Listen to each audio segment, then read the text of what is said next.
Hey everyone, this is Adrian with Nate's Homestead Chronicles, and today I'm going to be showing you how to grow sweet potato slips. Something I had just discovered recently is that you don't have to, like, as for example, this one I've already created. I have toothpicks I've put in here. Well, if you don't have those, it's not the end of the world, and you don't have to even go to the store. If you're like me, I like to be able to use whatever I can, whatever resources I have around the house. So, for example, um, for this one right here, I just took twigs from the backyard and I sharpened them with a little knife. So I used a little. This is actually what I've been using for drywall, and all it is like a razor blade, and you just break them off, sharpen them, stick them into the sweet potato. So I'm going to be showing you that real quick today. Um, I've picked a twig that's about 10 inches in length. So what I'm planning to do is break off at about I'll break off, so 10 divided by 4 is 2. So I'll be cutting them off at 2 inches. So right there's the first one.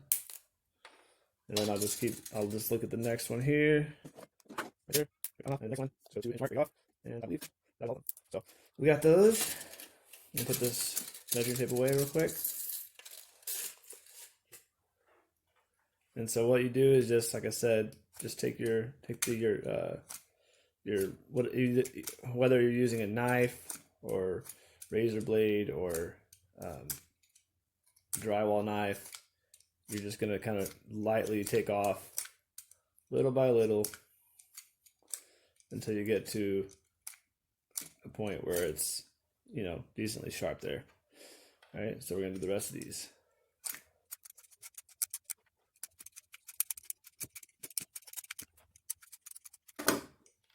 All right, so there you have it. We've got all of our sticks ready to go.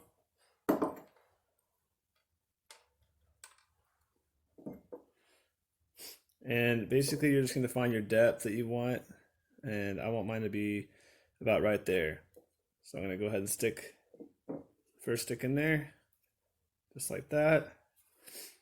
And you'll just hold it here and kind of figure out where you want it to be. There's the next one. Just like that. And you don't technically need 4 sticks. But if you want it to like not wobble so much, you can put a 4th. But usually, 3 is fine. But we'll go ahead and do it since we've already we've already sharpened it and cut that branch and stuff. All right. There you have it, guys. So that's pretty easy. And like I said, eventually you're going to be growing slips like this from the top. And you want to wait till they're about 6 inches before you break them off and then put them in water. And as you can see here, we've got roots growing at the bottom. So when these slips that are growing here, when they get, like I said, at least, that's the minimum, at least 6 inches, you break them off at the very bottom, put them into a cup of water. I use rainwater just because I feel like they do really well with it, but you can use regular water. Today I'm going to be using just distilled water for this one. So I'm going to take this out and go ahead and put the water in. I'll show you how much water you need.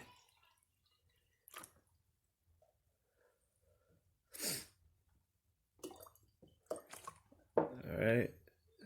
And what you don't want, guys and girls, is the water to be up to the point where it's touching where you've where you made your protrusions with the whether you're using toothpicks or sticks, because this will cause rot.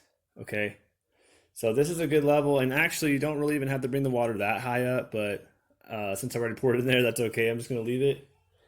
And if you're curious what type of sweet potatoes, well, we've got 4 varieties. Okay, so this one here is purple sweet potato. This one here is a Japanese sweet potato. Okay, or Japanese yam. This one here is orange, and we've labeled a couple of these. This is an orange sweet potato. This one is a red sweet potato. And this is another Japanese yam. I mean, these are great. We've had great results when we planted our slips last year, and we had a really great harvest. I'll actually put the link to that right here in the video, so you can check that out as well. But yeah, Japanese yams are really good because they are very good with they're a good pest resistant sweet potato.